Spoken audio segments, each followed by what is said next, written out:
1998 NBA Finals. Tonight, it's Game 5. The Utah Jazz versus the Chicago Bulls. Earlier tonight at the United Center, the Chicago Bulls, led by Michael Jordan, coming into this building to play basketball for the final time this season. But the larger question is it the last time for the Chicago Bulls as we have known them? Five-time world champions in pursuit tonight of number 6. In the minds of Chicago fans, it would only be poetic justice for it to end here tonight on their home floor.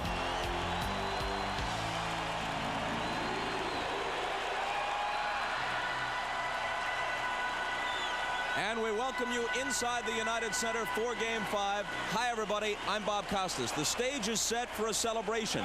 So what the Utah Jazz faces is simply this. They've got to make this a competition, not a coronation. There's only one way for them to look at this. They're going to get on a plane for Salt Lake City after tonight's game, and they might as well make the Chicago Bulls go with them, which would not only be a major inconvenience for the Bulls, it would put the championship in some jeopardy as well. What Utah is playing for tonight is not just to save face and pride.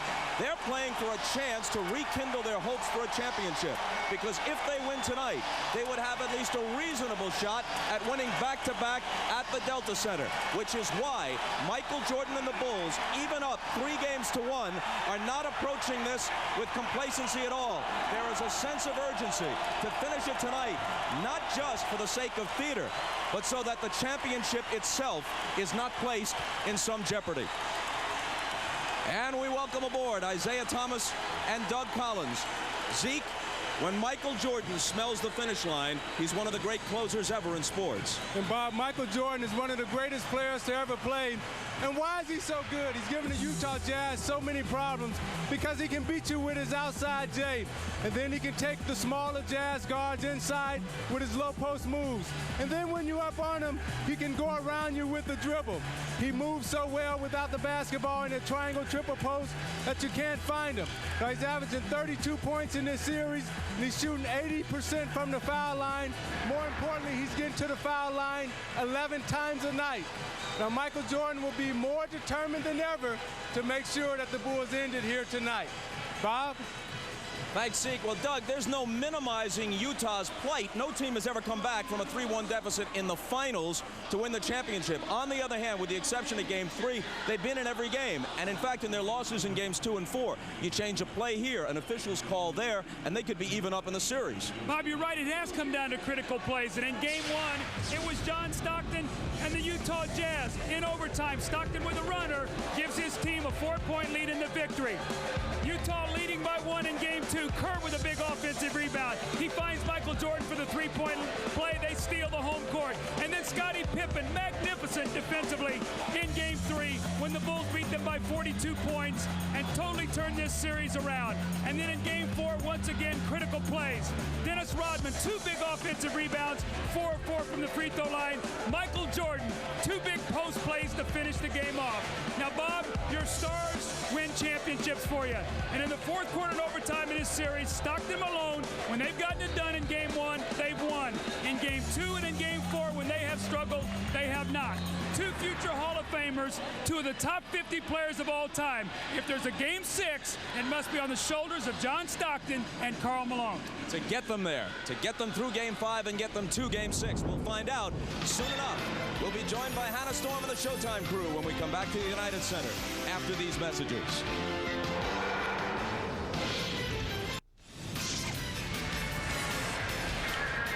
Welcome back to Chicago. I'm Hannah Storm. The Chicago Bulls are 1 win away from their 6th title in 8 years. But just 9 days ago, when this series began, the Bulls were actually considered underdogs. Here's Ahmad Rashad with Michael Jordan. The key for 3. It's long. And Michael is there, as he so often is. The Bulls will survive the Pacers.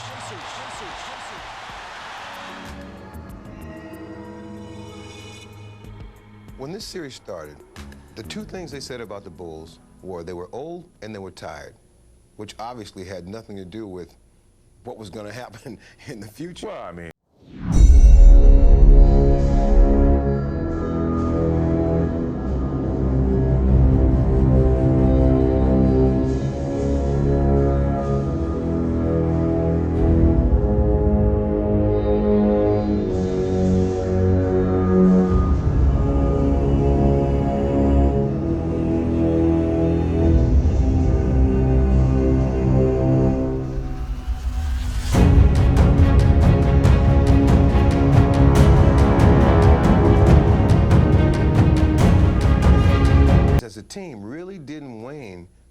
Utah. Well, a lot of people thought they had a tough time with Indiana. They'll never get by Utah. Their confidence, or their overconfidence, was our biggest, positive, our biggest strength going into the series. They were expected to dominate us because of many games and minutes that I've played and Scottie's played and whatever. And I felt it was still in our favor.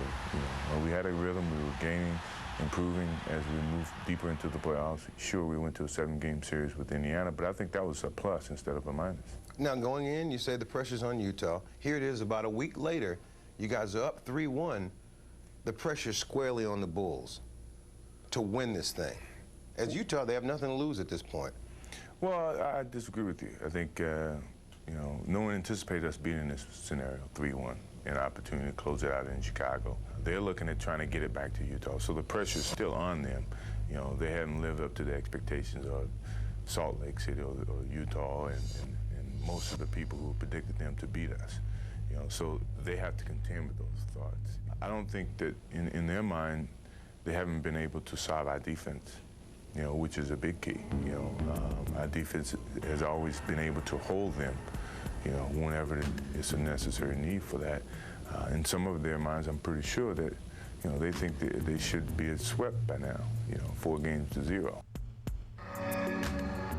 Plenty more with Ahmad and Michael at halftime. While Jordan has made all the big plays in these finals, Karl Malone has struggled, scoring 7 points below his average with 17 turnovers in 4 games. Yesterday, I spoke with Malone. The harsh verdict of history is closing in on Karl Malone.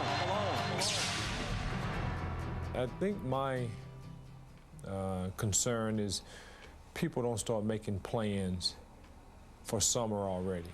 Every guy have to look at himself. Not a pep talk from coach or myself or John or anybody else. Yourself. If nothing else, how are you going to be remembered by the other teams in the league?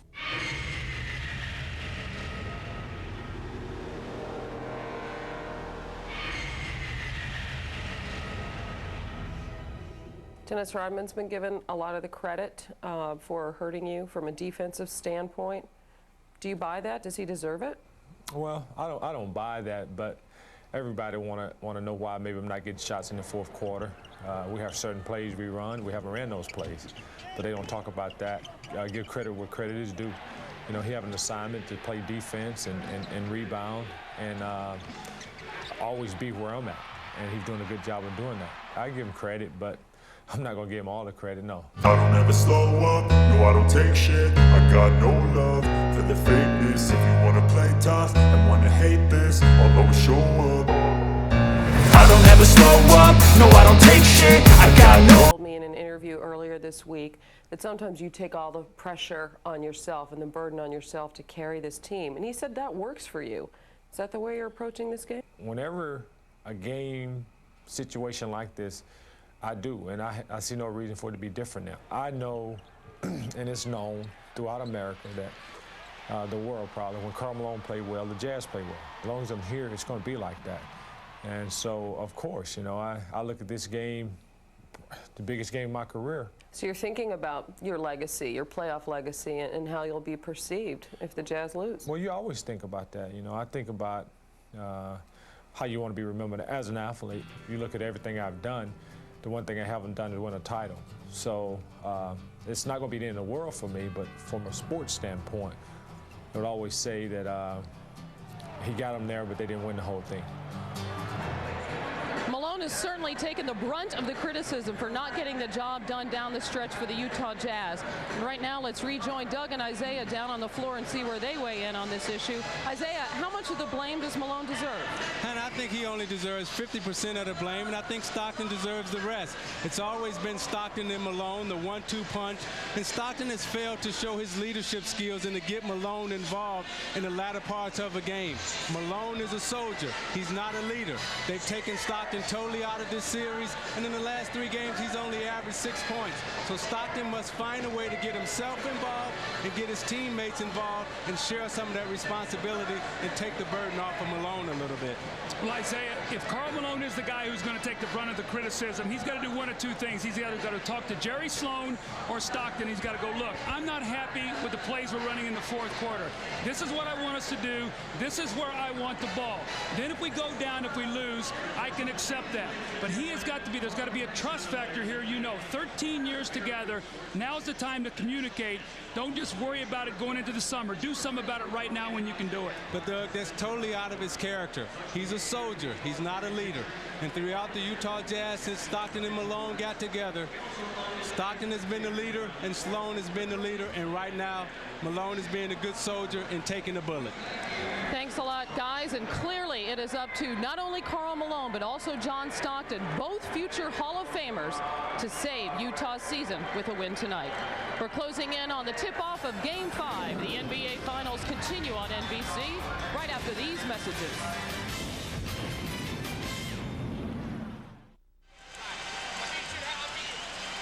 For the last time at the United Center this season with the starting lineups, here's Ray Clay. Good evening, ladies and gentlemen. The Chicago Bulls welcome the world's greatest fans to the United Center.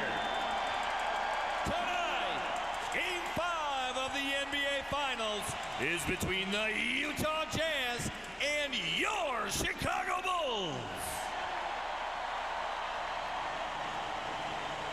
Now, let's meet tonight's starting lineups. First for the visiting Utah Jazz, at one forward, from Long Beach State, 6'7", Bryon Russell. At the other forward, 6'9", out of Stanford, Adam Keefe.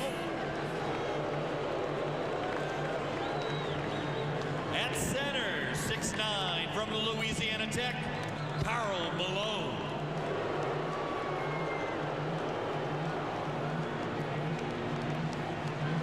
At one guard, 6'1", out of Gonzaga, John Stockton.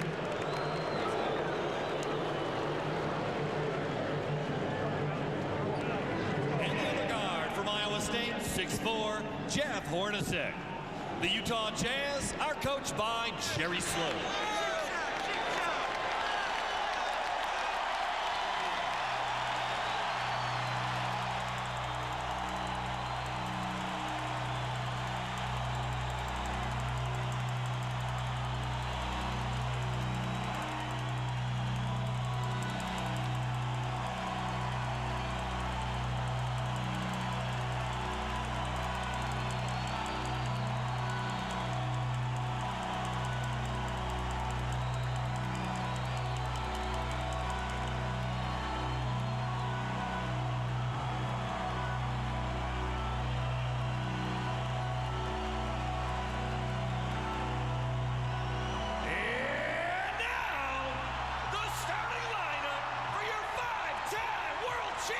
Chicago Bulls.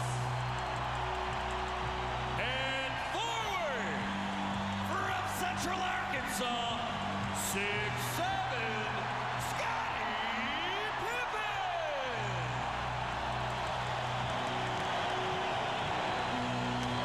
A 6'11" forward from Split, Croatia, Toni Kukoc. The man in the middle from New Mexico, 7'2", Longley. A 6'6" guard from Miami, Ohio, Harper. From North Carolina, at guard, 6'6", Michael Jordan. The head coach of the Bulls is Phil Jackson. And for tonight's opening tip, we, as always, go to Ahmad Rashad. All right, thanks, Bob. And as always, during this series, the Bulls locker room very loose and extremely confident. I think the Bulls, to a man, feel like this is the end of that series. Michael Jordan tells me that that's really not the way you want to look at a series like this. They have to look at it like they have to win one of the next 3 games. Now, he also said that this is a game that's about leadership. He and Scottie have been in this situation before, and it's up to them to show the rest of his team how to bring it on home. Let's go down to Jim Gray.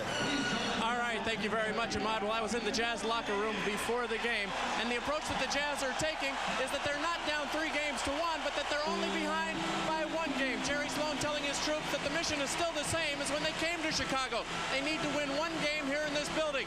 Sloan telling them that if they can win this game, he feels as though they can go back to Utah and all of the momentum will switch. Finally, I spoke to Karl Malone, and Karl Malone says, I love Michael Jordan. I admire the way he plays.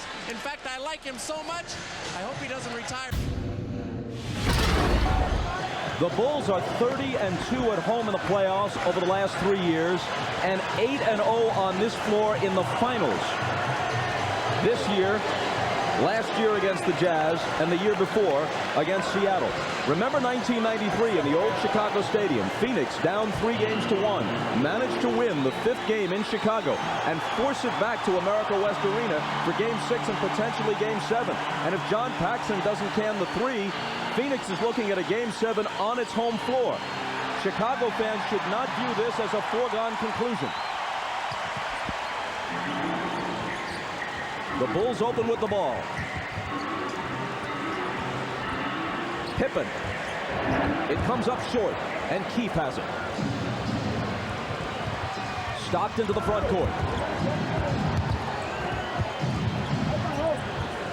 Russell on the wing. And then Stockton again. He scored only 7, but he did have 13 assists in Game 4. Malone's first shot is there. Against the defense of Luke Longley, he's shooting 54%. When Rodman guards him, it falls to 32%.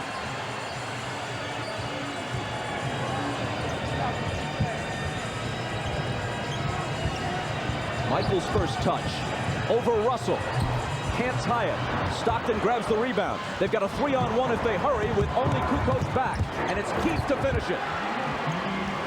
Bob, great start here for the Utah Jazz. 2 set plays they've run, a fast break. More importantly, no second shots. 2 defensive rebounds. Utah needs to set a tone and set it right at the outset of this first quarter. Pippen's pass inside for Kukoc. And it's Chicago's first basket plus a foul.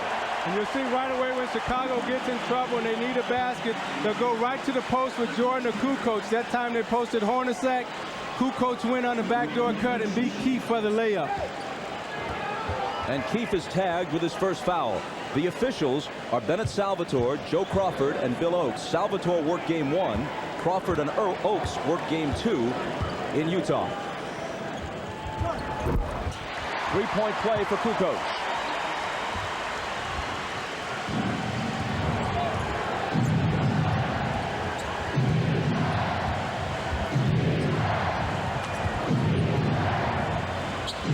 Malone on the left block where he likes it. Finds Russell coming through the lane, but he can't finish. He does, however, save it off the Bulls and out of bounds.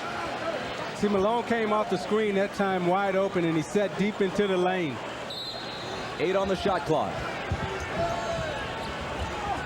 Into Keefe. Takes it to the hole aggressively. Got his own rebound and a foul. Utah does a great job executing their sideline and inline out of bounds plays. And Adam Keefe made a nice little screen roll back to the basketball. They tried to jump out to take the shot away from Hornacek. Slipped right in and got the foul. On Jordan, his first.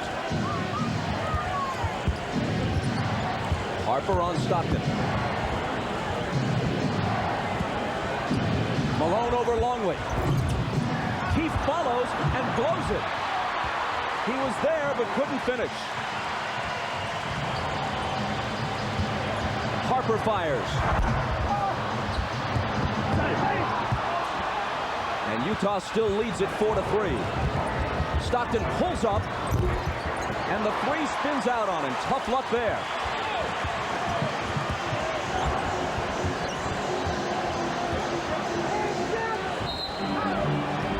A whistle from Joe Crawford as Pippen receives the pass. Hornacek is nailed with his first.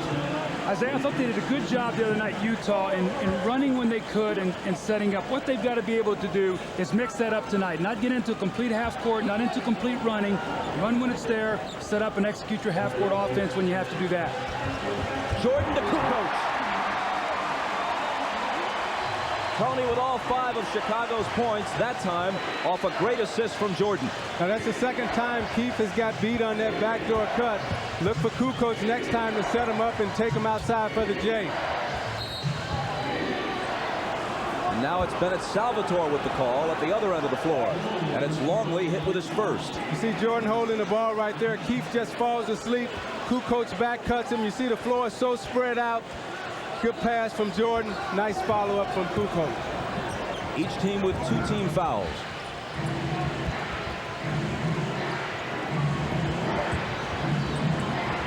Malone again over Longley, and he hits 2 of his first 3 to echo the earlier thoughts of Bill Walton.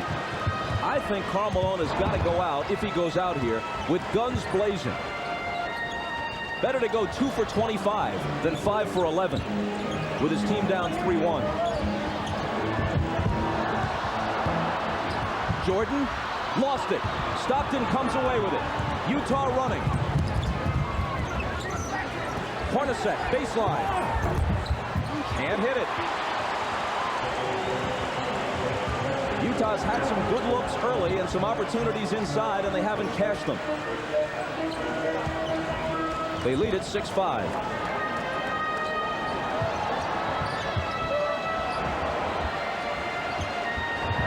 Kukoc against Keefe, and a foul. The basket does not count. The whistle before the shot, and it's number 2 on Keefe. There's Rodman. He just came down the corridor and joined his team on the bench, so we may see him fairly soon. Keefe has to go out with the 2 fouls, and Greg Foster comes in.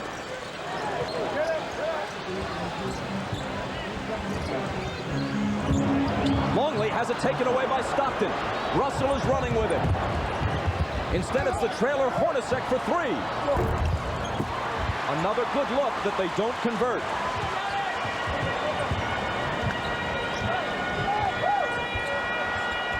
Kukoc inside. Another chance for a 3-point play. Kukoc getting off early. See, Greg Foster didn't get to his man that time. There was confusion, Isaiah. You can't give up layups in this kind of game. Kukoc now off to a great start. He's got 7 points and basically 3 layups. But no one guarding him here. At the last moment, Foster gets over, and Kukoc with a little finish around the basket. If he hits his free throw, which he does, he has 8 points now. All of the Bulls 8 points. And so much attention right now is focused on Jordan and Pippen, and that's leaving the inside wide open.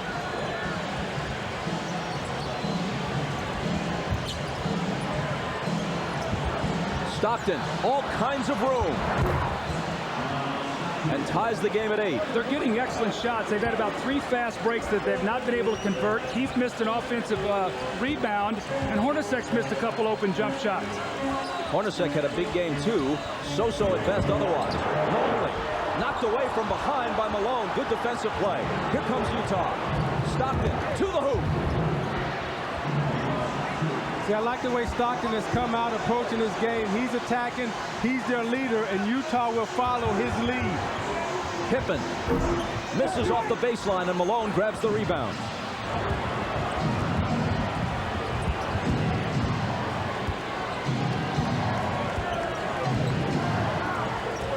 Utah hasn't executed everything perfectly so far, but they have played aggressively. They're coming right at the Bulls. Foster had it poked away from behind, and Longley takes it. Ahead for Michael, intercepted by Russell.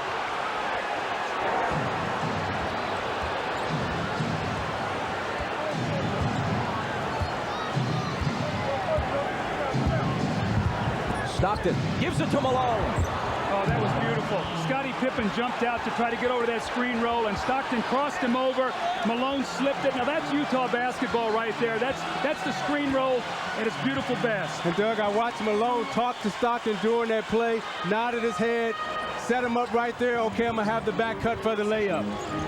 Longley's shot is too long. The tip try by Kukoc doesn't fall.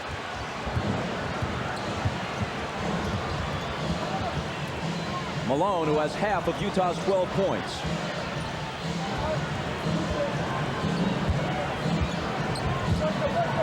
Pippen on Stockton, drives by him, but Longley got a piece of it. Pippen chases it down. That's where Stockton's had his problems. He's been able to get there. He just hasn't been able to finish against the bigger team. Jordan's 3 misfires. It bounces to Longley, who blows the dunk. How about that? Still Utah by 4. Hornacek. A Chicago foul. Stockton out. Eisley in at point guard. Here's Foster returning it to Malone, getting it back from him and laying it in. There was good patience in the post by Karl Malone. He took his time, back Longley down, then made the feed back, and then gave Foster the feed again for the layup. Great patience inside. Michaels scoreless thus far. Has it knocked away. It might have gone off his foot, and it did. And Utah will have it, up by 6. I sense a little anxiety, a little tightness here in Chicago. They realize the importance of this game. Even though they're up 3-1, they know the home court switches back to Utah. If Utah can find a way to win. Doug, it may be a lack of focus coming out in this first quarter, preparing for the parade and the celebration, and forgetting that you got to come out and play a game. Eisley didn't see it coming, but manages to recover. Now shoots the long jumper and misses it. The rebound to Kukoc. If Utah wins tonight, it isn't just a face saver. It may be a series turner.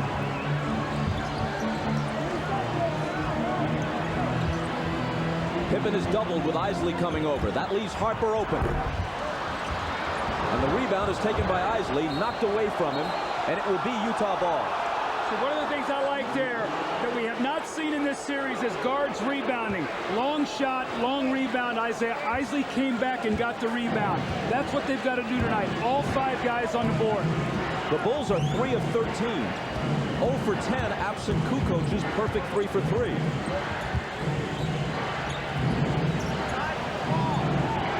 Russell from Malone. Overshot it. Got his own rebound.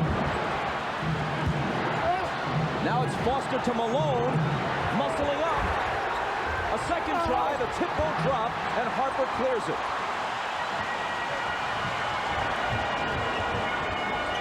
But at least the Jazz are getting some work done on the offensive glass in this first quarter, even if they're not always finishing. Jordan was fouled by Foster. See, Bob, your concern right now... Or maybe it was Russell. Your concern right now, if you're Utah, is you're only up 6 and the Bulls are shooting so poorly from the field. You've got an opportunity to be up 10 or 12 points right now, and you're not cashing in on your opportunities. The foul is called on Russell. And right now you can log on to NBA.com and join a live cybercast with NBC's own Steve Jones. The cyber snapper will answer your questions throughout tonight's game. That's at NBA.com. That foul put Utah over the limit and sent Jordan to the line. Rodman will make his first appearance. Longley goes out. Rodman has had much better success defensively against Malone than Longley has. See, I think what Malone needs to do right now to break the spell that Dennis Rodman has him under is take him to the basket right away as soon as you touch it. Be aggressive to let Dennis know that you're going to have to guard me all night, and I'm not just going to settle for outside jump shots. Jordan's first point makes it 14-9.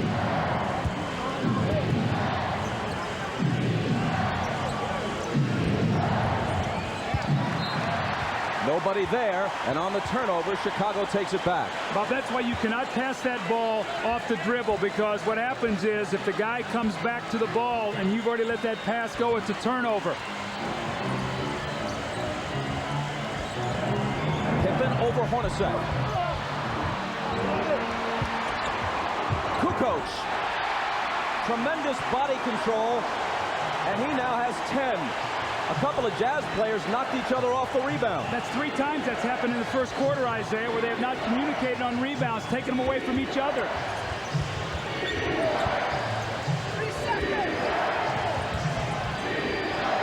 Right through Foster's hands and taken by Rodman. Kukoc for the tie. He has all but one. of Chicago's points. 13 for Toni, plus a Jordan free throw. Kukoc 5 for 5. The rest of the team 0 for 11.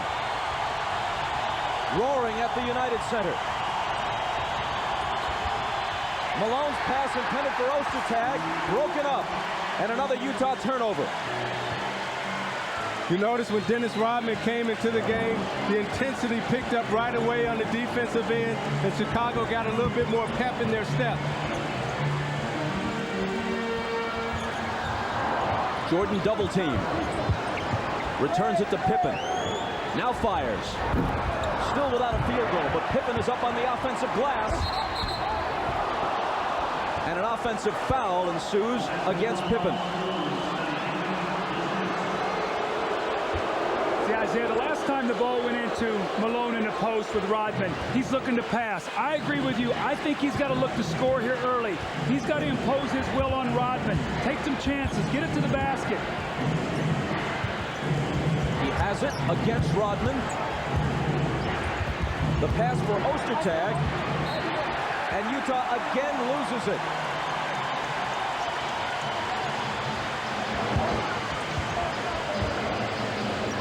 Two straight times Malone had it in the left block and then gave it up inside, intended for Ostertag. Both times they lost it. Hornacek on Pippen. Rodman hits the reverse. They're looking to exploit Pippen against Hornacek, the smaller guard. Pippen posted him up. Ostertag came for the double team. Rodman slid right behind him for the layup.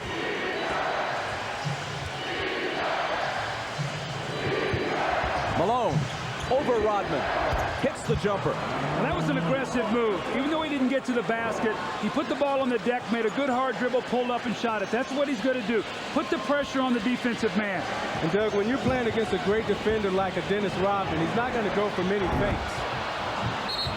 Pippen misfires on the three, but Utah touched it last as it went out. In 10 finals games over the last 2 years against Chicago, Karl Malone has had only one truly huge game. 37 points in Game 3 last year at the Delta Center. He averaged 27 points for the season and then 30 points against the Lakers in the Western Conference Final. He's averaging only 20 points a game in this series, and almost none of those points have come in crucial moments. Kerr is in for the first time. Here's Steve with the ball. Last 20 seconds of the quarter. Tied at 16. Jordan. There's his first field goal.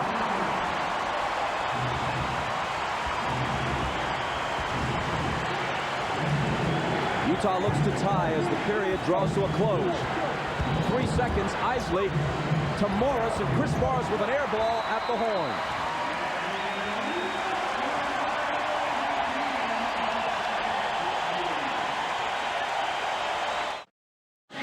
Scottie Pippen now is going to be the guy down to double team, and Ostertag's going to dive, and you're going to see he tries to force the pass. We'll see who's open. Right. This guy's got to work to the open area because he's covering, This pass will be right open right here, and you can shoot the jump shot. Instead, they forced it in twice and got 2 turnovers. Let's go to Jim Gray.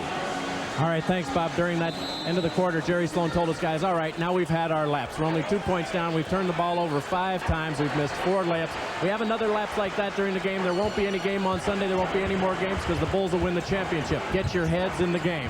Bob? Thank you, Jim. And Sloan gets Shandon Anderson into the game.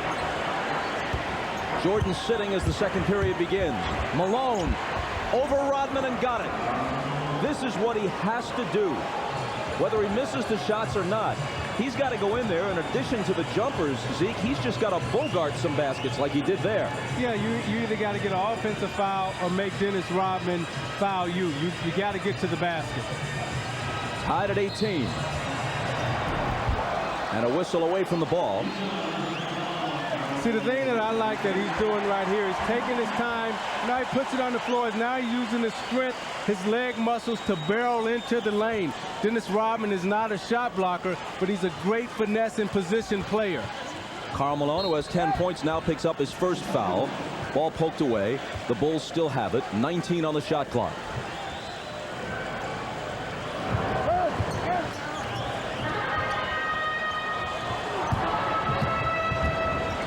Pippen against Morris.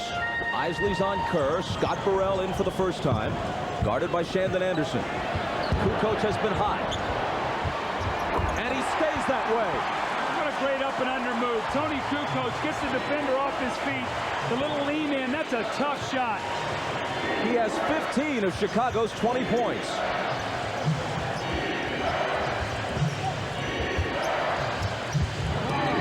Shandon Anderson, little jump hook, no. Pippen the rebound.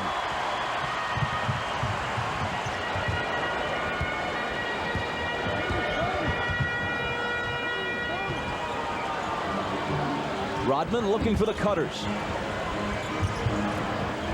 Burrell fires a three. He back rims it, and Malone takes it.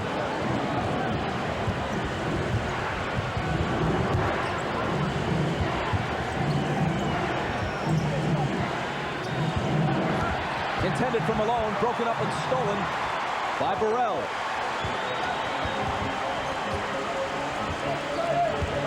Kukoc. Pippen fakes the three, takes it into the lane, but lost it. Field goal shooting thus far in this series, Utah is averaging 79 points a game. 22 points less than they averaged during the season. Even if you take out the 54-point game 3, they're still well beneath their usual output. More than anything else, Chicago's defense is the story of this series thus far. Stockton with a miss. Carr in for the first time, but his pass is picked off by Jordan. Bob, I think that's 7 turnovers already for Utah. They are not getting the shot attempts. And remember, Chicago shot 37% in game 4 and still won. Right now, Pippen and Malone are sitting.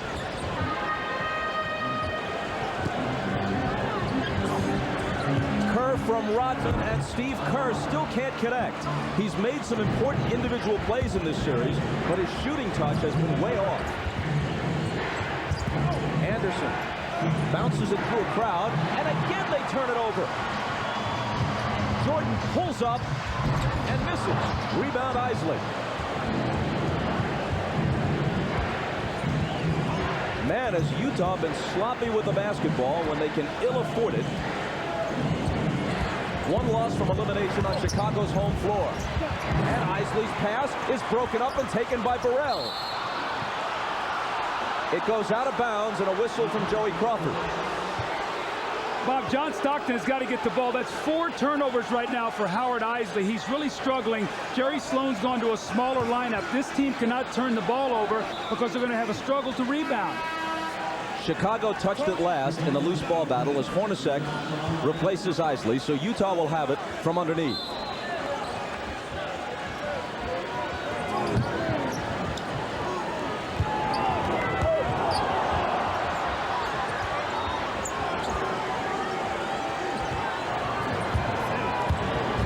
Stockton driving, reverse, can't finish it. Anderson is there and throws it away.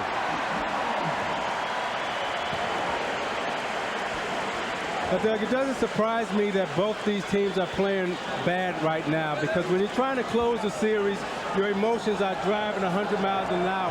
And Utah right now is in a desperate position because they're trying to hang in there. So when you get that emotionally wound up, it's hard to keep your timing and rhythm. In the second half, they'll settle down, though. Utah with 10 turnovers. Chicago with 6. Make it 7. Stockton comes away with it, and Kerr fouls him. The Bulls are so good defensively, they can sink in the post and help. So the reason Jerry Sloan has gone to a smaller lineup is to have better ball handling on the floor.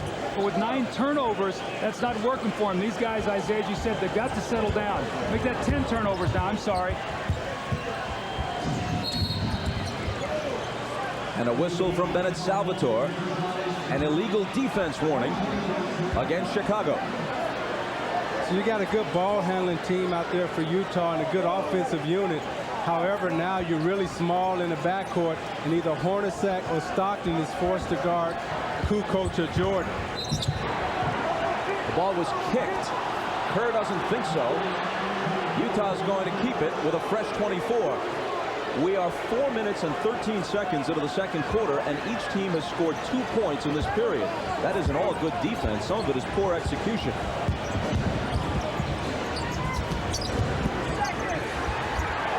Hornacek, and they throw it away again.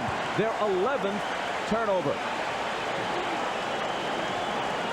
If Chicago is shooting any kind of percentage at all, they'd be up 15 points right now. If Chicago's shooting poorly, Utah's not getting any shots. To call this ragged would be kind.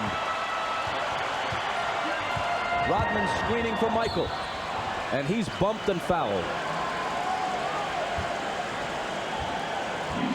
It's number 1 on Antoine Carr. Carr was asked about the Game 3 blowout when they lost by 42. They asked him, have you ever been in a game like that? He said, hey, I used to play for the Sacramento Kings. Yeah, I have. Here's Burrell losing it. They just trade turnovers in a very curious second period.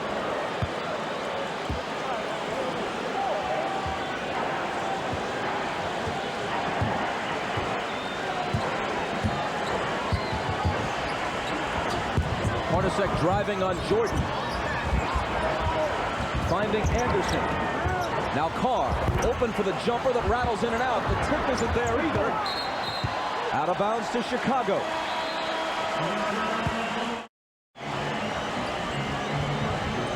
Malone and Pippen both back in. Chicago up by 2.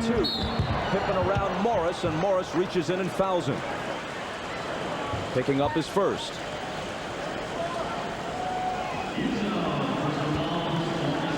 The score was 18-16 after 1. It's 20-18 almost halfway through the second. Jordan just 1 of 6 from the floor. Changes that a bit.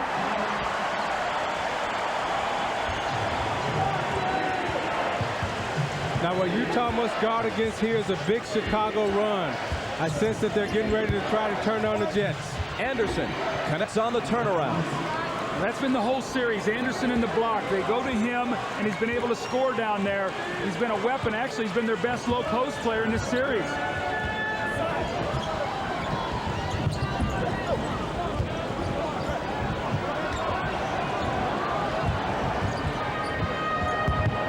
Five on the 24 as Pippen backs away. It'll be Michael to beat the shot clock and hit it. Okay, that's what you talked about, Michael. 2 field goals in a row. If Jerry Sloan feels a spurt, he's got to use his timeouts wisely tonight.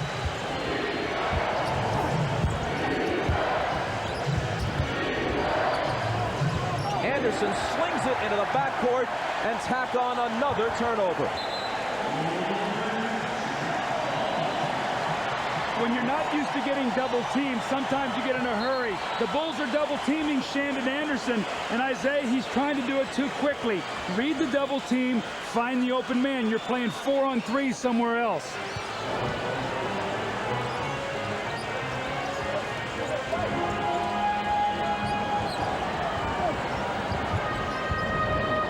Pippen to Kerr, now he has it back.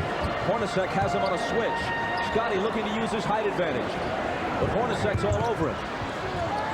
3 on the shot clock. Pippen, a lunging shot that is no good, and the rebound is taken by Stockton. Pushing it up the floor, bumping with Pippen, dealing to Morris, who was fouled as the shot spills off.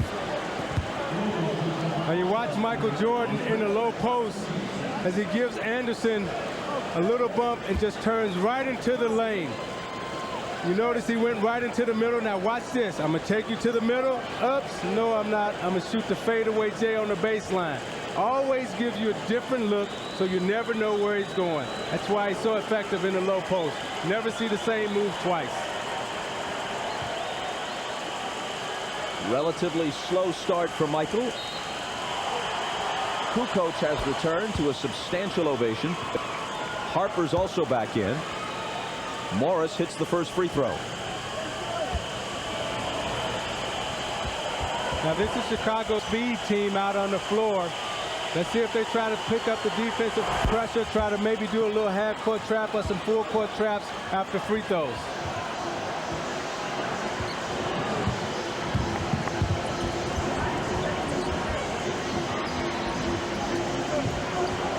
Anderson's got Michael.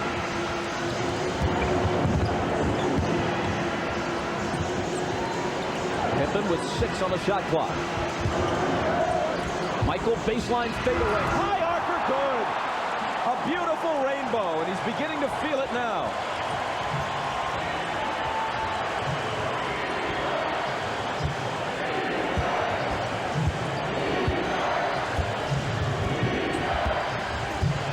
Hornacek in traffic, tough shot, won't fall.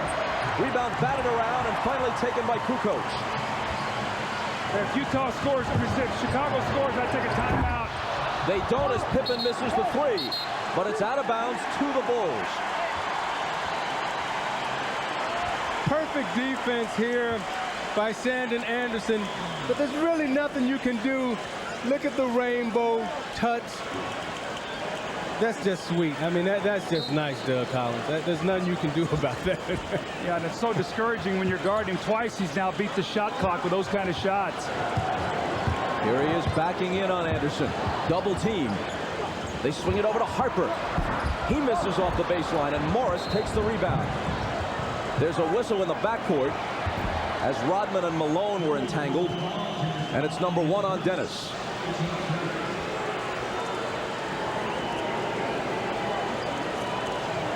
Keep our eye on Dennis Rodman. He just grabbed him. Not a whole lot there. He just sort of grabbed him by the waist.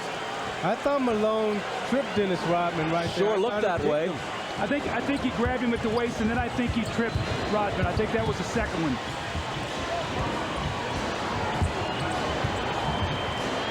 Here's Malone. Nice pass to Morris. And a foul in the lane. It's number 2 on Pippen. Pippen is 0 for 5 from the floor in this first half. He hasn't scored, but he does have 7 assists. So that's what happens, though. If Scottie Pippen goes a little bit cold, Toni Kukoc picks up the slack. It seems like 2 of those 3 guys, Bob, are always getting him some points.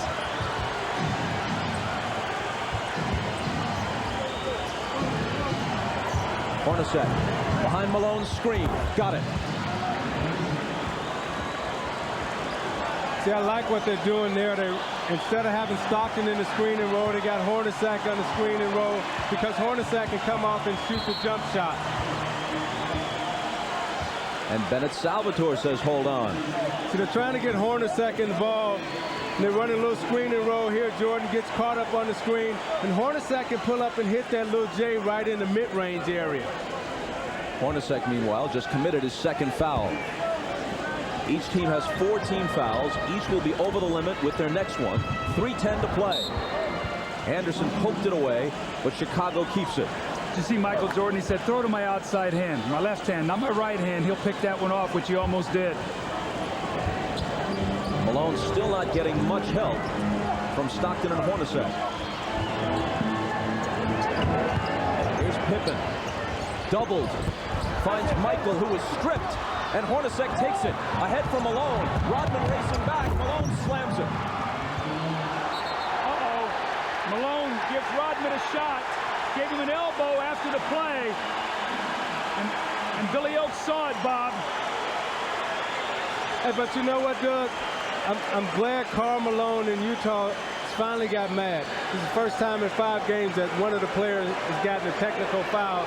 It's about time you showed some anger and a little emotion and say, hey, I'm not going to take this anymore. Well, I agree with that. It's a technical foul. Michael was shooting. Remember the possession before, they got caught up a little bit and Karl tried to trip him. So I think Malone is saying, look, if we're going to go down, we're going to go down physically, and he's the guy that's going to have to do it. Well, you see Malone going in here for the fast break. And Ahmad told us it actually looked worse with the naked eye than it does in this replay. And I think the officials are trying to get control of this game right away. I don't think I would have called that, but if you go back to the last play with Malone and Rodman getting tangled up, and now this play, you see the officials are really trying to keep a tight lid on it. Let's go over to Jim Gray. All right, Bob. Jerry Sloan asked Karl Malone during that timeout, was it a foul? He said, no, that's a bad foul. As we watch Michael Jordan go in, fouled by Shandon Anderson. He said, that's a bad call. I didn't even get a good shot in. Bob? Thanks, Jim, and nice job covering the play-by-play in the meantime. Jordan hit the technical a moment ago, which gave Chicago the 1-point lead. Now he has a chance for a 3-point play, and he scored 12. Remember now, Chicago loves to spurt at the end of quarters. And this is going to be a four-point little swing here, a technical and then a three-point play. Right now, the Jazz, poise and patience, execution. They can't let the Bulls push it up to 6 or 8 here.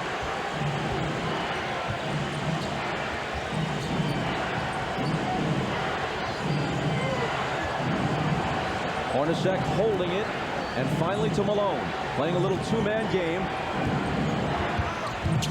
Now Stockton off Malone's hands, stolen by Jordan. Pippen on his right, Morris is back. Scottie is fouled.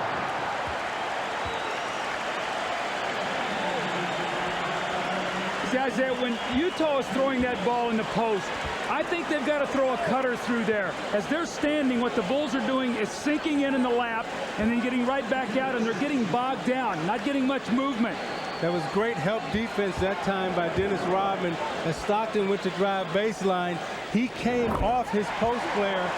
And you watch Rodman guard Malone as he comes over and he shuts off the baseline, forces the turnover because of his size. That's just great post defense.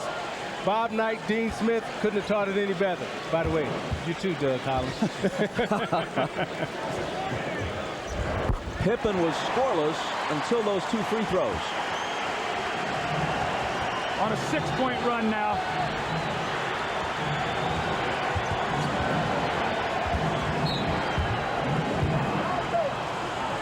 In the lane, Rodman is hit with a foul despite his protest. You know, when the games are as low scoring as these games generally have been, each basket, each difference in the score takes on a disproportionate weight. A 6-point lead in a game that's 32-26 with 2 minutes to play in the half seems kind of big. Well, Bob, the kings that used to be Isaiah Thomas and the Detroit Pistons, you would look up at a scoreboard and say, hey, we're only down 6. But to get 6 points against them, it would take you about 12 possessions. That's how good they were. That's how good the Chicago Bulls are defensively also. And when one of the most reliable free throw shooters in the league misses, that doesn't help your case either.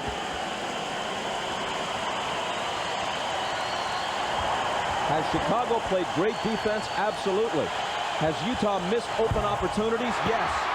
Hornacek fails to hit either one.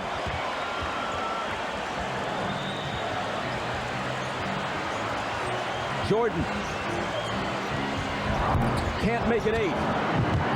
But Pippen, in between 3 Jazz players, pulls down the offensive rebound. It'll still be Chicago ball.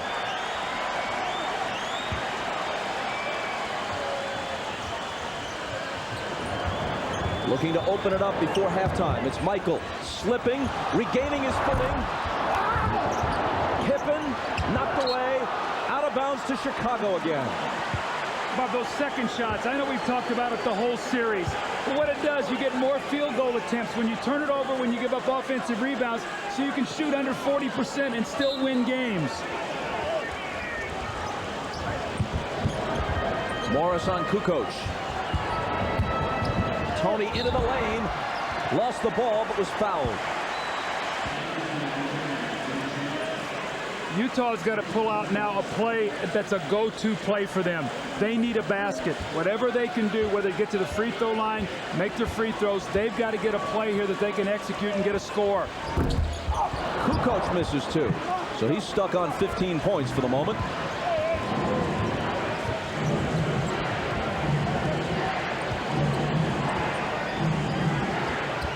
Malone, little bit of room, hits it over Rodman. 14 in the first half for Malone.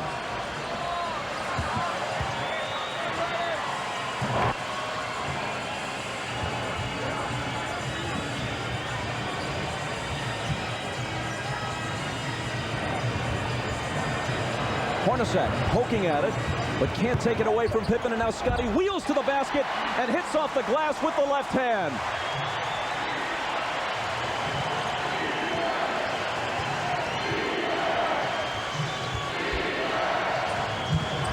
Stockton on the drive. Brings it back outside to Shandon Anderson. Malone, double teamed. Stockton, 3 seconds to shoot. Got to get it off. Air ball, 24-second violation. See, Stockton's got to shoot that shot. He had an open jump shot, and he passed it up, and he got his team in trouble. trying to drive on the baseline, and there's too many trees there. It's tall timber. Can't see out of it. Got to take those open shots when they present themselves.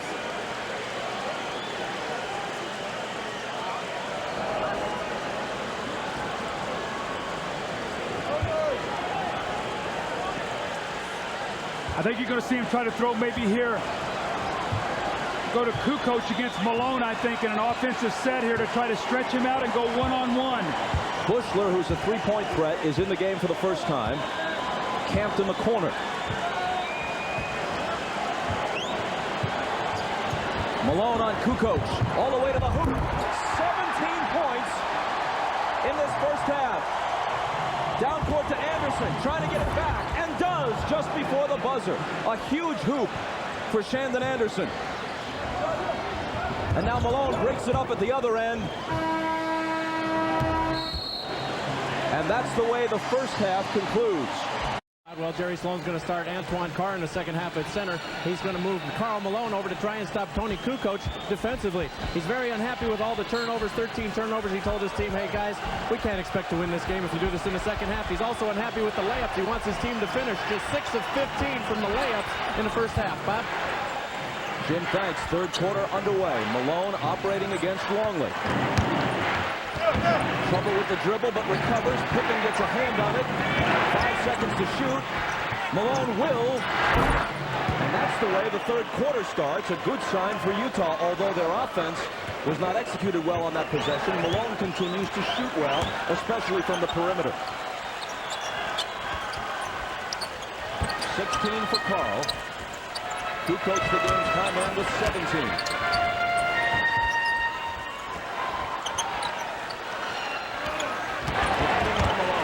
Dishing to Longley, who can't hit, and Russell has the rebound. See, Antoine Carr's in the game. He's playing Longley, and he can also make open shots.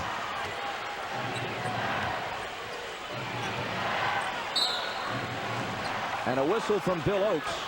A foul on Harper. Longley continues to struggle. He has not been as effective generally as Rodman has been defensively against Malone. And in game 4, he had only 2 points and 3 rebounds, and he hasn't done much offensively tonight either. Well, he's really playing a power forward on offense, and I think it's taking it out of his rhythm. Normally he likes to play in there closer to the basket. It's hard for him to play Malone.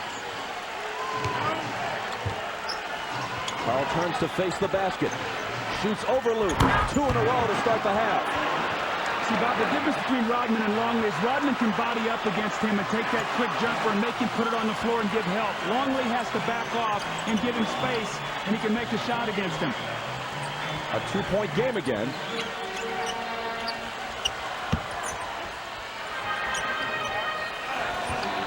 Harper left alone for 3.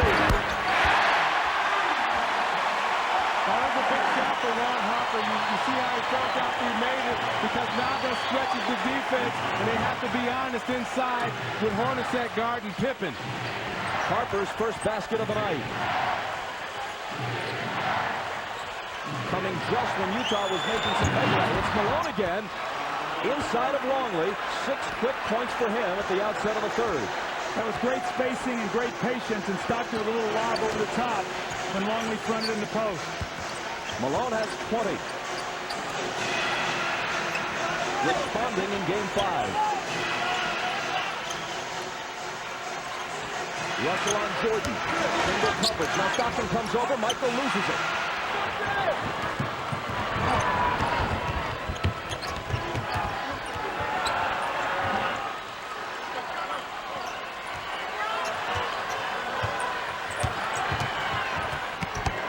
Carr in the lane. Left hand, got it. A 1-point game. Now remember, Kukoc has trouble with power. As they remember in the Indiana series with Dale Davis, Antoine Carr can give him that presence. He can score. And Carr is a great offensive scorer, and he can get hot and get in the rhythm. He's one of the great street post-up players in the game. Jordan on Russell into a crowd. Dishes out to Kukoc.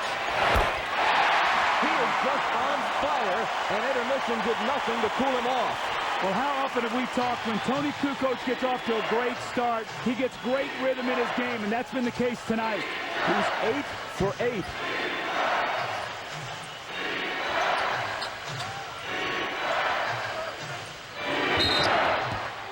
And a whistle inside.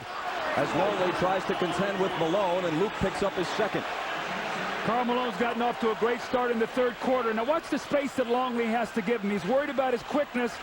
He gets his rhythm, jumps up, and shoots the jumper.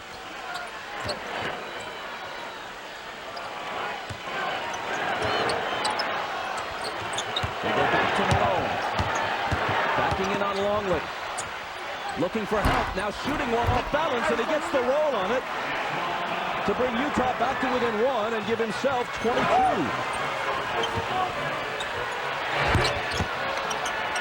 Jordan gathers in the miss.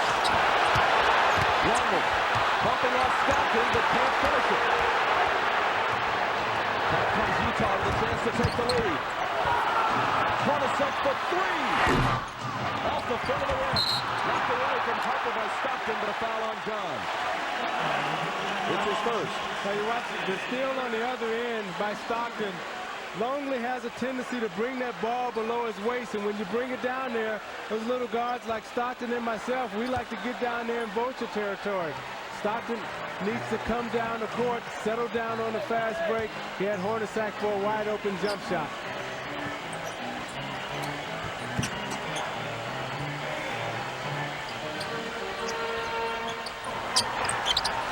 Jordan with 8 on the shot clock. The fadeaway isn't there. Rebound to Stockton.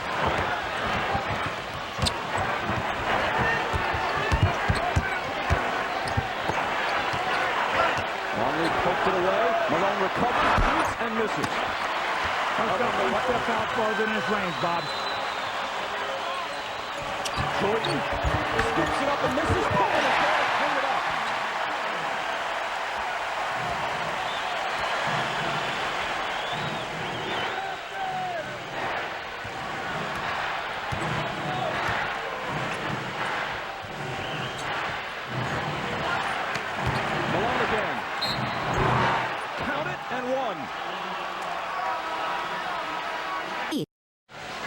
Maybe as important as the points or the total shots, he's managed to hoist 18, but this is his first trip to the free throw line. In the first half, Utah had only 4 free throws, while the Bulls had 10.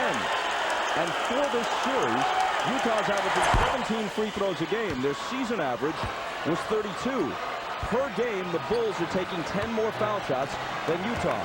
Part of the reason why they lead 3 games to 1.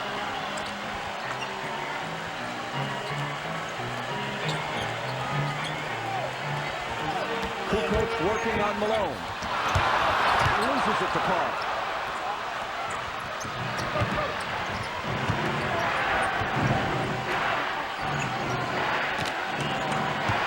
Malone against Rodman. Utah looking for the lead. Stockton to the basket. And Utah in front. Stockton took a tumble, but he's okay. That was a very physical series. Antoine Carr gave Rodman a shot. Stockton went in for a layup, and he got a shot upside the head on the fall. Pippen misses the 3. Hornacek back the other way. He pulls up and gives Utah a 4-point lead. Antoine Carr has really helped this team. He's given them another offensive player. He's given them a physical presence outside. This is the best rhythm they've been in all night long, Bob.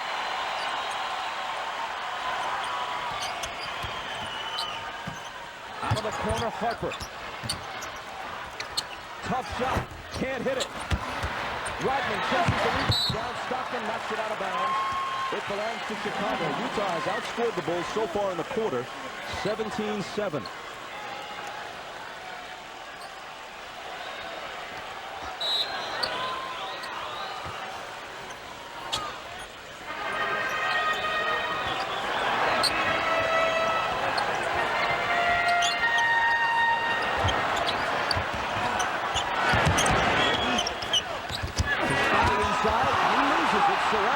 By 3 purple shirts.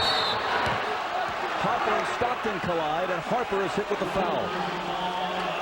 Bob, I get a sense here Utah is starting to get a little confidence right now. They're getting a little rhythm. Defensively, they're aggressive. Stockton has gone back, stripping at the post.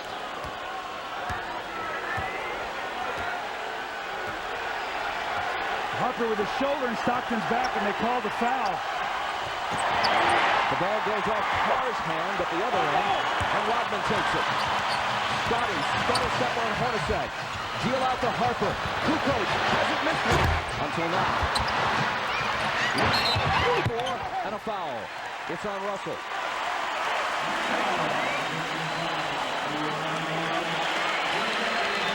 It's his second.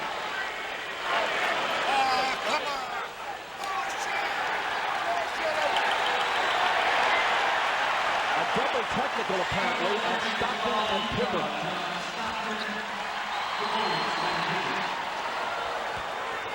No shots are taken. Double technical, Stockton and Pippen. Inside and an immediate whistle.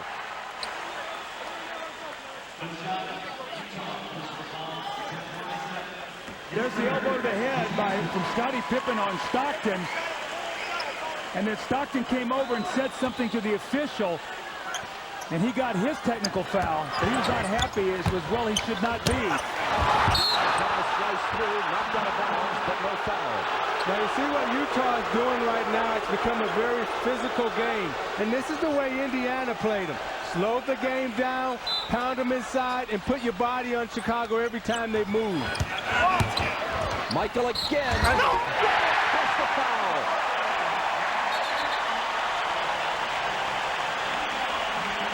That's his first basket of the second half. It's the third foul on Russell, and Michael has 15 for the night. Now Jordan, sensing the physical play, will go inside, try to get to the basket, knowing that the referees now will send him to the foul line, and he'll try to use Utah's aggressiveness against them. And now another double technical. Hornacek and Rodman each slapped with a tee. See, that's why you saw the technical foul early on Malone, because when a game like this, as tempers start to flare, these officials say we're going to try to get this under control. And that's why you've seen the multiple technical fouls here, the double technicals in this quarter. Jordan completes the three-point play. Utah leads it by 1. And the whistle blows again. Man, can they call it any tighter? The officials are really taking charge here in the third quarter. Bob, here's my concern right now if I'm Jerry Sloan. John Stockton's played almost 8 minutes this quarter. Normally he's resting by now. Eisley really struggled in the first half. He's got to buy some minutes for Stockton here, but he's got to be concerned about what Eisley's going to do when he comes in. The foul was Jordan's third. Let's watch it.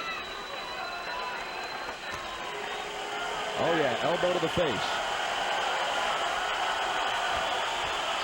Hornacek hit the first. And now the second. The Bulls are over the foul limit of the quarter. Utah will be with their next one.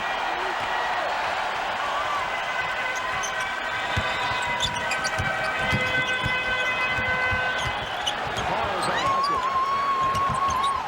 Jumper over. Antoine Carr did everything right. Michael just did it better. Kept him in front of him, had a hand in his face. That's why he's the greatest player in the game.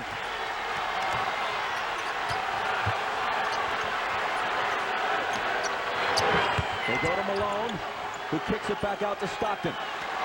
Karl with the turnaround. Good over Rodman, who fouled him.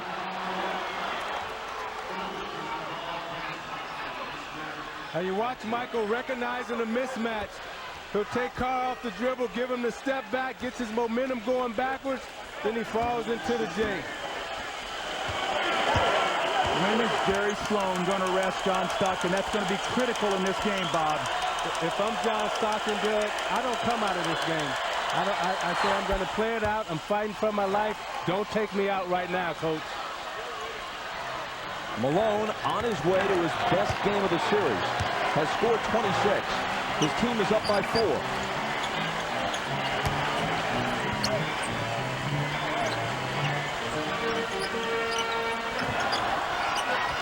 Michael given a little room by Russell. Drives on it to the hoop. And he's got 20.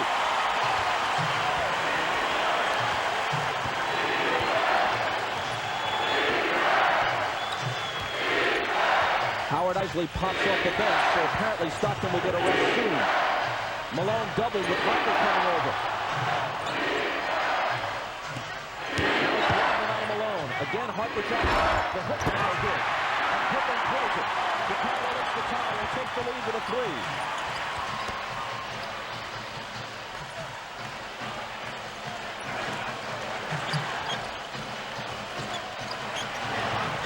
Jordan can't tie it.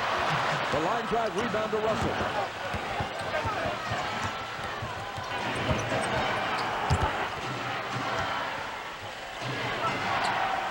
Again, Malone is their first option. Again, out of that left block where he likes it. Across the lane, contact with Rodman. And it's on tennis, which will be his fourth. Nearly as effective on Malone tonight as he had been earlier in the series. Problem is for Utah right now, Malone is the only one who's involved. Offensively, they don't have a player yet who scratched double figures. Only Malone scored in double figures for them in their horrible game in Game 3 when they scored only 54. And that would have also been true in the Game 4 loss had not Bryon Russell hit a three-pointer at the buzzer to give him exactly 10.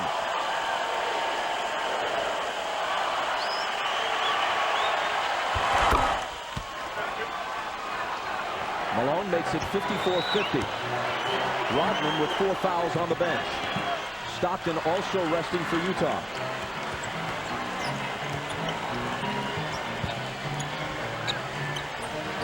Kukoc thought about it, gives it back to Pippen. Hornacek on it. Jumper overshot. Won't go, but the rebound bounces to Longley, who can't finish it, but eventually the tip is there. Looked like Luke Longley got away with a little push in the back there to get that offensive rebound. Pressure's on Howard Eisley here, Bob. 4 turnovers in 9 minutes in the first half. After playing so well earlier in the playoffs and in Game 1 of this series. Malone, who continues to carry the Utah Jazz as they try to stave off elimination. Malone has 30.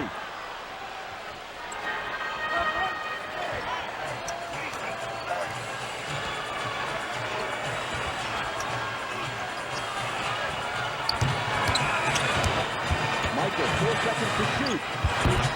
On the ball! Utah looks to increase a 4-point lead. Hornacek the hoop in his foul.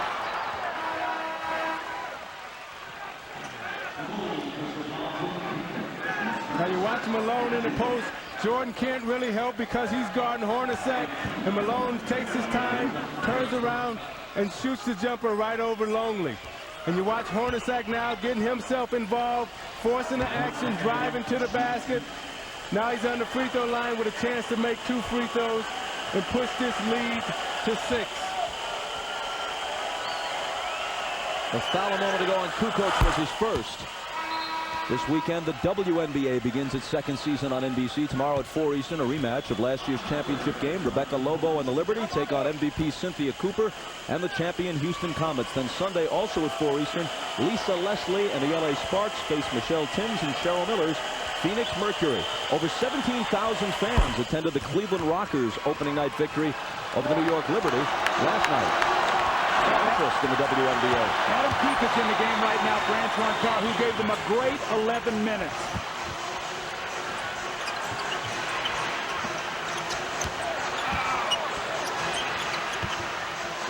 Pippen, pass and shoot, and it spins off into the hands of Keefe.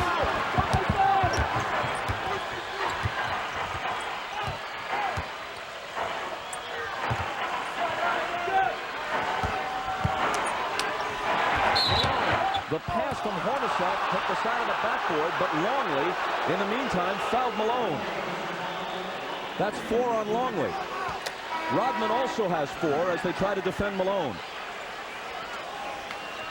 Well, Utah was very fortunate here because this ball hit the corner of the board. Malone posting, they said Luke Longley grabbed his arm on that little post play, but stay active, keep going in the post. Now, this is when Chicago really gets in trouble because with Rodman with 4 fouls, Longley with 4 fouls, they become very tentative. And once you get past Rodman and Longley, Doug, they have no big men on the bench. This is again where the loss of a Brian Williams or a Jason Caffey may come into play. The first one rattles out on Carl. Muttering to himself, as is his style, before releasing it. 1 of 2. I tell you, Bob, if you can get a stop here, you're up 7, and they get a score, you go up 9. That means you outscore the Bulls 15 points in this quarter. That would be huge after the poor first half offensively.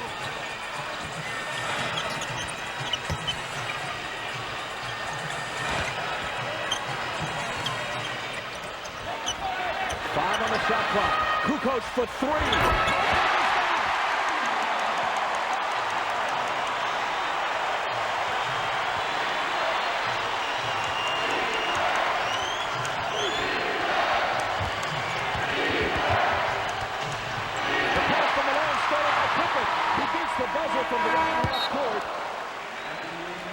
Period of the series, a 29-point third, enters the 4th quarter of Game 5, up by 4. The period will begin with Karl Malone, who has scored 30 points, resting at least for a while, but how long, Steve, can you keep him on?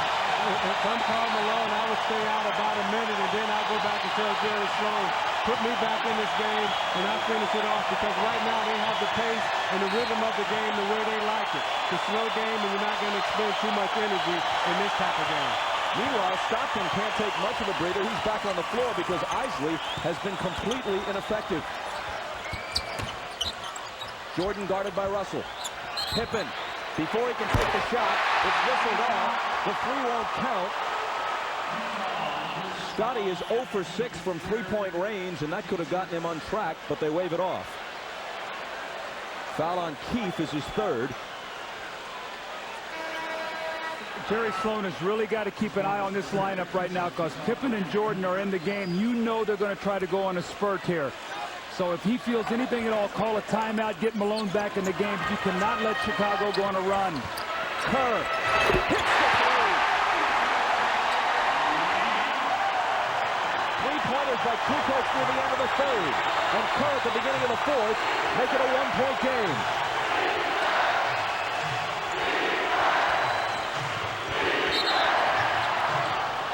Foul apparently on Michael, and if so, that's 4 on him. Bob, how do 2 possessions change the game so quickly? Utah in control, up 7, back-to-back threes, make it a 1-point game.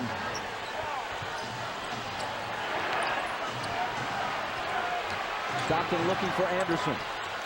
It's kind of a drift offensively without Malone. That's one way to cure it, though, as Russell sticks a 3.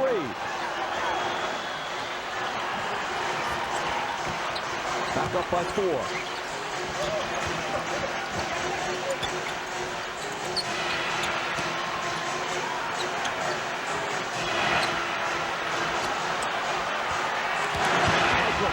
Into the lane, dishes it back out to Kerr.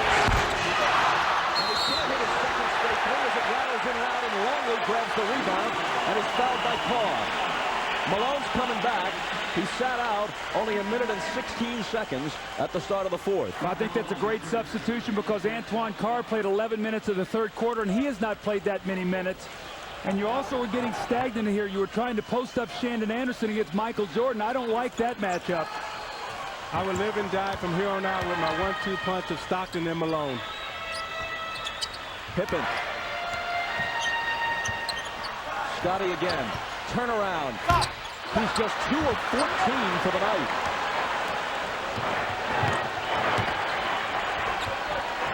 Stockton's going to have to carry the load in this 4th quarter because I'm not so sure Sloan's going to trust Eisley down the stretch. Malone again. You know what I loved about that? Brian Russell cut through, and when he did, Longley had to step back and give him some space. When they stand, the Bulls can dig and get back to their own people. Malone with 33. Utah by 6. Scottie misses the 3. Longley cuts at the 4.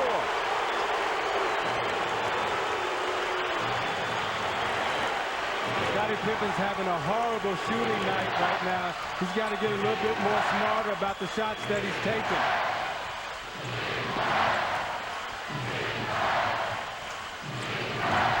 Anderson into the lane, to the basket. Now remember, that's the guy that missed the 2 critical layups last year that might have won the game here for his team. Game 6 that would have pushed to Game 7.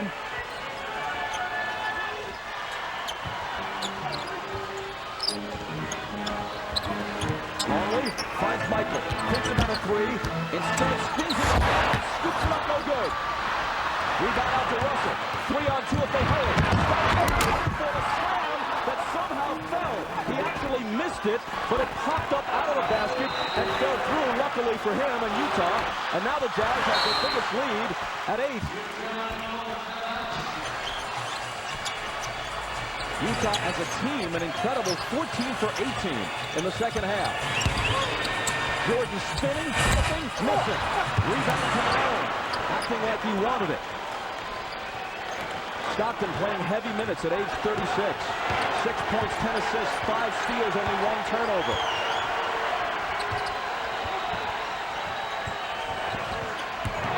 Malone into the lane. Doesn't get the roll this time, and Pippen snatches it down. Kerr, room for a 3.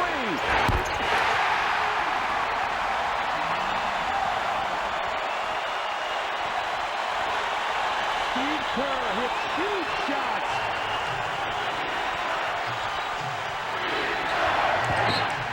And Utah throws it away with exactly 8 minutes to play. And Chicago gets it back down by 5. So if you're Stockton, you got to be smarter right now. Call Malone down into the post, and don't try to go at Anderson. Get the ball to Malone in the post. Hold on, says Bennett Salvatore.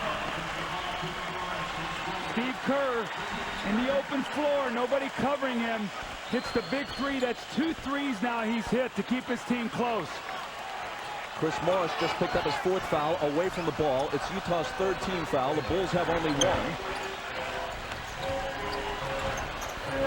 Michael with room. And no one to do with it.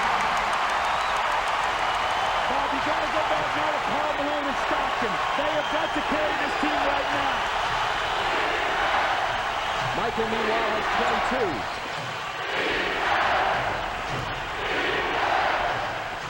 They heed your advice and give it to Malone. And he has 35. Utah by 5.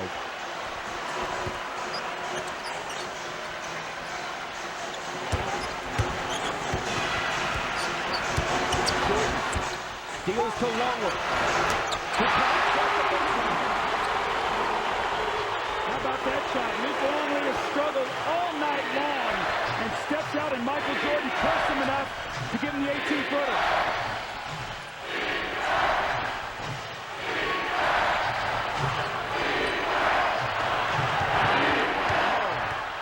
Trying to back in on Longley. Instead, his pass eludes Morris, but there to pick it up as Russell beats the shot and misses the 3. But it's taken by Malone. Utah with more success on the offensive glass tonight than at any time in the series.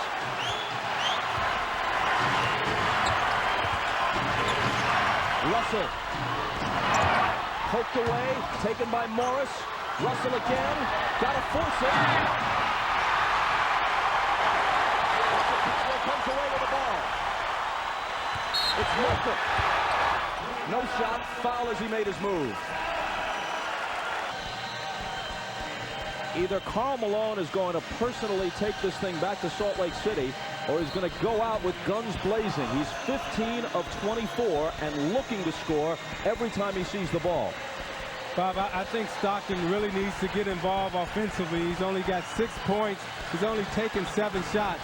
At the end of the game, when you look at the Utah Jazz, Stockton is the guy in the last 5 minutes who's their clutch player, and he's got to take over this game right now.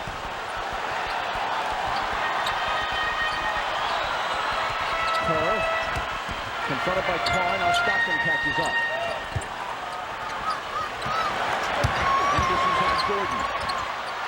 Michael into the lane, ball not three. He thought it was fouled. Instead, it's out of bounds off Chicago.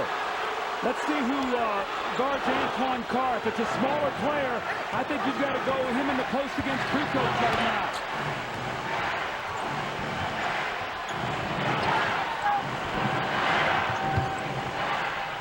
Stockton.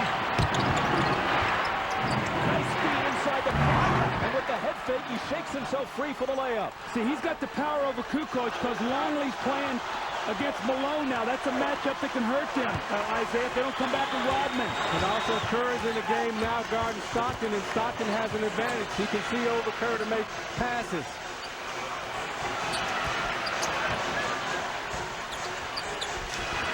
Michael with 5 on the shot clock. Spins into the lane, draws contact, which will bring him to the foul line. Now, the last time down, Jordan thought he was fouled. He didn't get the call here, and it led to this at the other end. Jordan understands. Stockton now can get on the baseline against Kerr, sees the passing lane for Antoine Carr. But you have Jordan on the line, and more importantly right now, they're going to bonus. So every time Chicago gets fouled, they're going to the free throw line. And meanwhile, Chicago, as Rodman returns, along with Harper, Chicago has only one team foul with 5:02 to play in the period. Chicago now is going to their defensive lineup. Now they've got Harper and Rodman back in the game, but Antoine Carr is going to be guarded by Kukoc. So if they load up on Malone, he can score for them. They need not let him go out there without going to him a little bit. Michael cuts it to 3 with 2 free throws.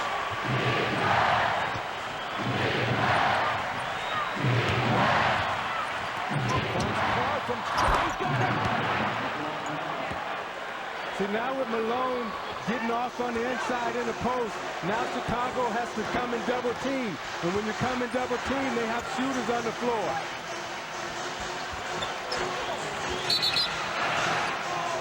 And a whistle before Jordan releases the pass inside to Pippen, an offensive foul. It'll be Scottie, his third. See, what Antoine Carr gives you is a big man who can shoot. So if they're going to go down and double team, he can make the 15-foot shot. Keefe can't, Foster is streaky, and neither can Ostertag. They've gone to a smaller lineup, and it's been effective. Stopping around Harper, then circling back. Running everything off of Malone. Backing in on Dennis. Stockton. And Pippen fouled him.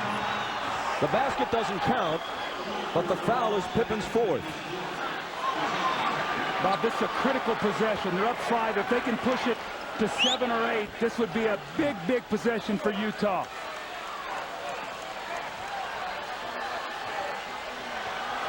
Pippen, Longley, and Rodman all have 4 fouls at this stage.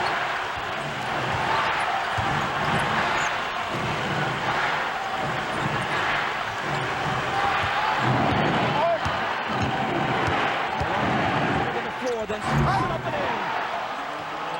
They're afraid to double team because everybody can shoot the ball now for Utah. They got to stay at home. 37 for Malone. Utah by 7. Knocked away from Jordan, recovered by Harper.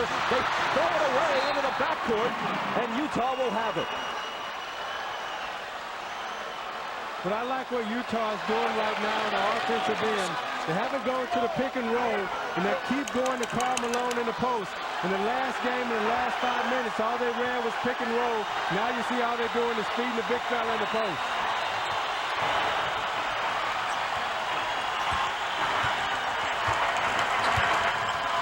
Stockton. Underneath Anderson, cutting baseline, but he couldn't finish it. Toni Kukoc got a piece at the last moment. Big defensive play. Jordan double pumping. And Bennett Salvador spots a foul. Shandon Anderson's second. Look at Karl Malone take his time. Rodman is not a shot blocker, so he'll take his time. The little up and under that gives his team the 7-point lead. But, Bob, we talked about the importance of having some fouls to give. Right now, Chicago shoots the rest of the way. That cuts it to 6. Flash bulbs popping all around the United Center every time Michael Jordan steps to the line. People trying to save the moment. among the many possibilities, and who knows how it'll play out, but among the many possibilities is that this is Michael Jordan's final game as a Chicago Bull.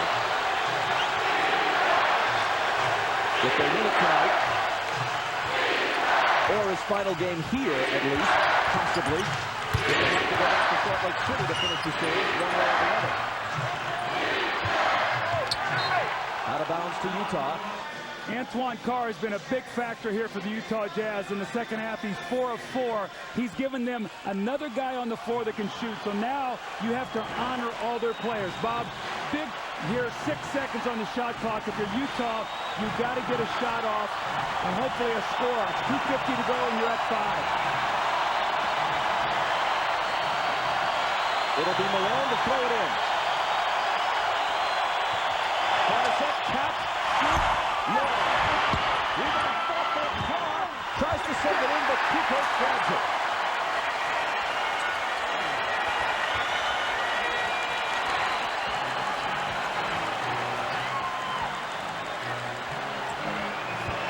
Two and a half minutes to play. Jordan's jumper is on. Loose ball. Jordan's got it. Another try. Pippen's pick. And finally, a rebound battle and a whistle as Carr grabbed it and Rodman reached around him and picks up his 5th. Now, this is Rodman's 5th foul, so he'll be very tentative. You see him fighting for the loose ball rebound. Jordan's attacking the basket, trying to get to the foul line. No foul. Rodman reaches over, ties up Antoine Carr.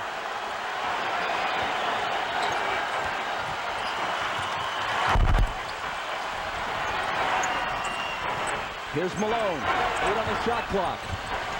Out to Hornacek. The dribble. Gets rid of it to Karl. Can he hit again? Yep. He's been the man tonight. I don't know where he's been early in this series, but Antoine Carr, if they win this game tonight, will be the key factor. They're up by 7 with 1:50 on the clock. Kukoc.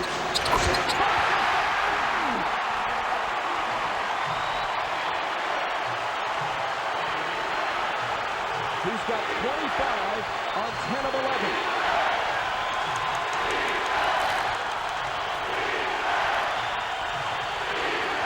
Hornacek. Carr into the lane. Finds Anderson open. Rodman drops the rebound.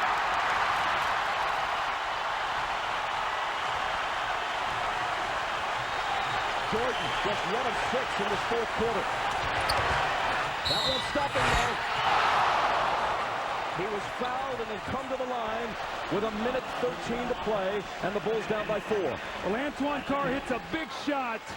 The ball goes loose. He finds it and puts his team up 7, but Kukoc comes back with a huge 3 to make it 4.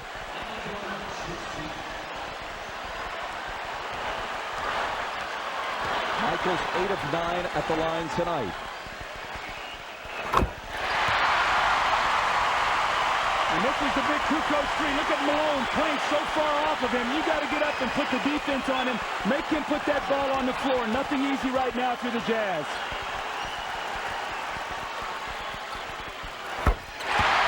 Two-point game.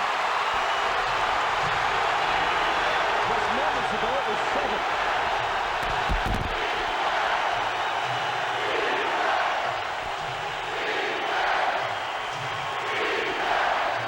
From Stockton.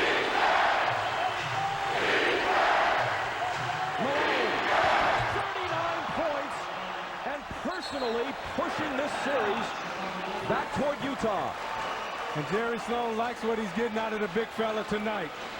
With Malone leading the way, Utah is 20 of 30 as a team in the second half. They have 50 second half points after scoring just 30 in the first 24 minutes. Now Bob Phillips substituted and put his shooters on the floor now, so he has Kerr out there instead of Harper in case they help. You got a 3-point shooter. If a shot is missed, if you're Utah, 5 guys must be on the board. No second shots for Chicago now.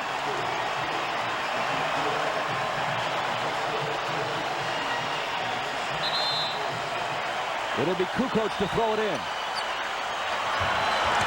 Michael's got it. Double team. Kukoc open for 3. Missed it. And Utah has the rebound. That's only the second miss of the night for Kukoc, but that one didn't even draw iron. Stockton. 12 on the shot clock. Carr brings it back out. Malone will shoot it. And miss it at the back iron. Chicago still has a chance.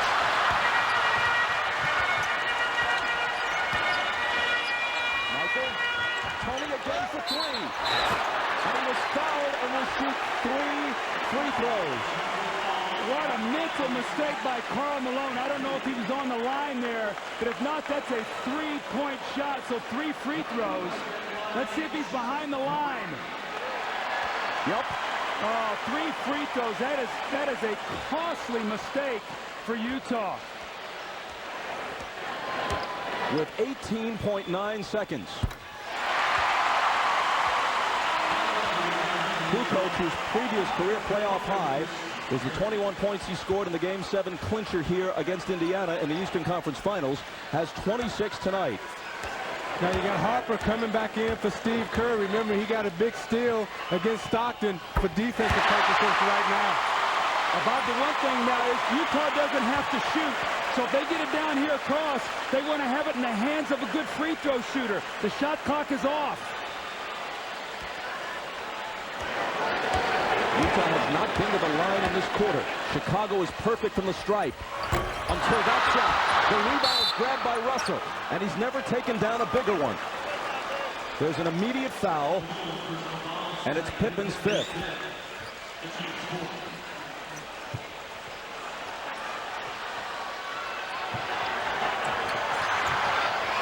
Hornacek. Destruction. They call it game of keep away.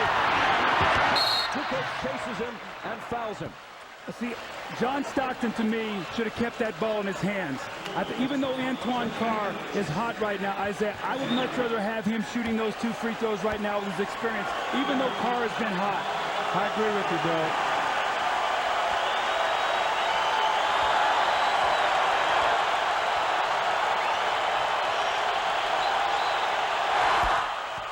Carr steps to the line and cans a huge free throw.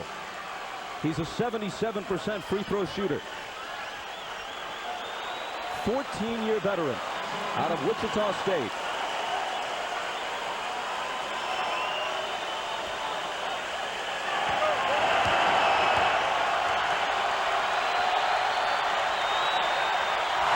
A 4-point Utah lead. Timeout Chicago. 10.4 seconds remaining in Game 5. Bob, Utah must put some resistance here. They just can't let the Bulls get a quick one with, 2 seconds or whatever. They love to throw it in quickly to Michael, isolate, and let him go right to the basket.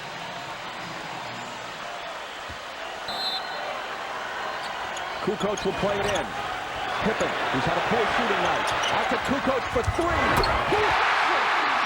With 5.5 seconds, it's a 1-point game.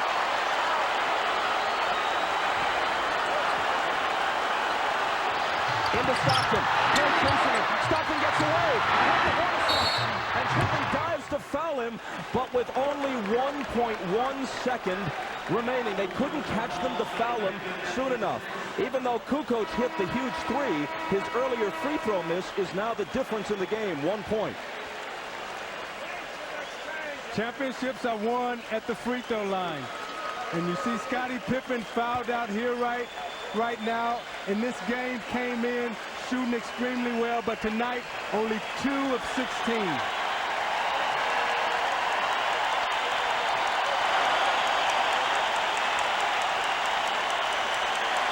And it will be Hornacek stepping to the line. When he does, he'll go to that distinctive rubbing of the right side of his face. As some of you may know, that's his signal to his children saying hello.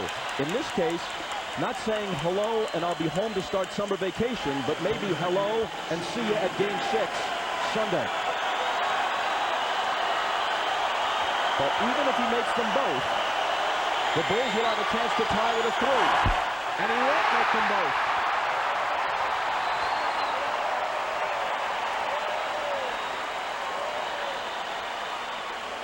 The Bulls have 1 timeout plus a 20.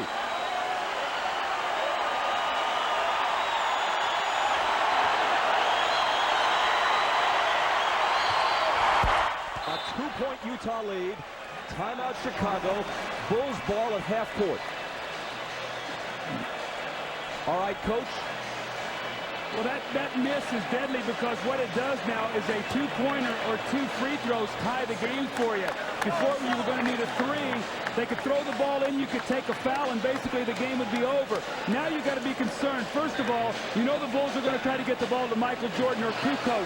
You don't want to give up the three, but at the same time, you don't want to foul here either. So you've got to try to contest the shot without fouling, and under no circumstances do you give up a three-point shot. A three beats you, a two only ties you. Kukoc, who has had a spectacular shooting night and now has 30 points, is 4 of 6 on threes and 11 of 13 overall from the floor. There's the last one. See, if I'm Michael Jordan or Toni Kukoc right now, if I can get that ball and create some type of contact, I know we're in a bonus. If I don't have a clean look at it, I'm going to try to draw a foul and get to the foul line. I think if Chicago loses this game, I really think that they fell asleep at the wheel. I think they left home too early. Started celebrating, started thinking about, what we're going to do at the rally, the celebration, Michael Jordan's last home game. I think they lost a lot of their concentration. Setting Grant Park up already for the anticipated celebration. Remember, if Chicago loses this game, it doesn't just extend the series, it places its ultimate outcome in doubt. Utah's very capable of winning games 6 and 7 at the Delta Center. The whole series can turn on a dime here. Well, Bob, in our opening, we talked about this series wasn't nearly as lopsided as everybody was talking about, how many close games there were, and how many times Chicago came up with the key plays. Quickly, let's go to Jim Gray. Jerry Sloan really didn't have much to say, but what he did say, he said 3 times, no foul, no foul, no foul. Bob? Utah breaks its huddle first. Hornacek, Stockton, Malone, Russell, and let's see who joins them as the 5th. It's Shandon Anderson. What they'll do is they'll switch anything right now, so any screen, Bob, will be an automatic switch. Burrell is a 3-point threat. Kerr, of course, also is. Kukoc and Jordan all line up near the top of the key. Harper's going to throw it in, and Hornacek will be on him.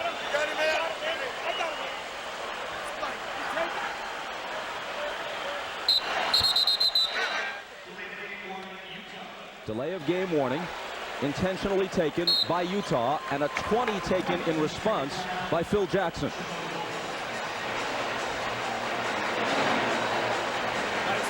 And here's what happens. This is what you do. The reason you take the delay a game is you see how the other team is lining up. So you know what you want to do to defend it. So Phil called a 20, maybe to put another play out there to change the alignment of what he had.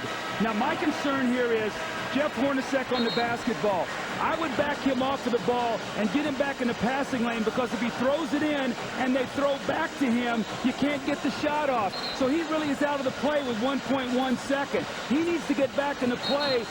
Double team Michael, do something where you just can't let him throw in and catch and shoot, Bob. Chicago has used its last time out of any kind.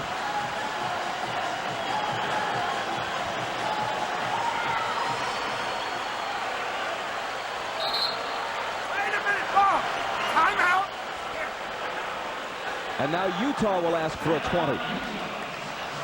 A 2-pointer ties it and forces overtime. A 3-pointer wins the game and the championship. A miss sends the series back to Salt Lake City.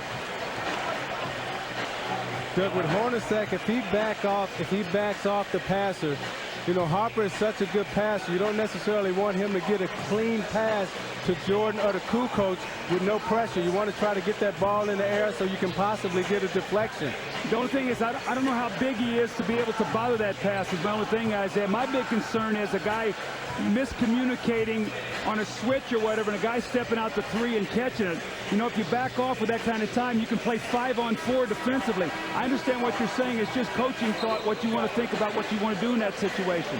For the record, that was a full timeout taken by Utah, but because it was a back-to-back timeout, the actual elapsed time is only 45 seconds. They put Ostertag in, Isaiah, to put pressure all over the inbounds passer. So that's a good move. Now you've got a bigger guy who can smother the passer. Yeah, you don't want that passer to get a clean look. It'll be Harper to throw it in. Looking for Kerr, and Stockton knocked it away.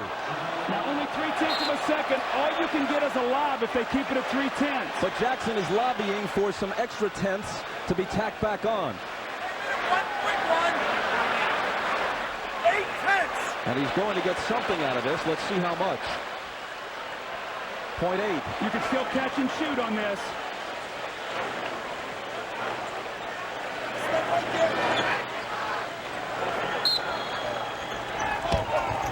Into Jordan.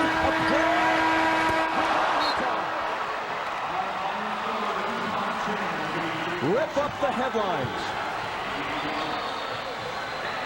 It is very much a series.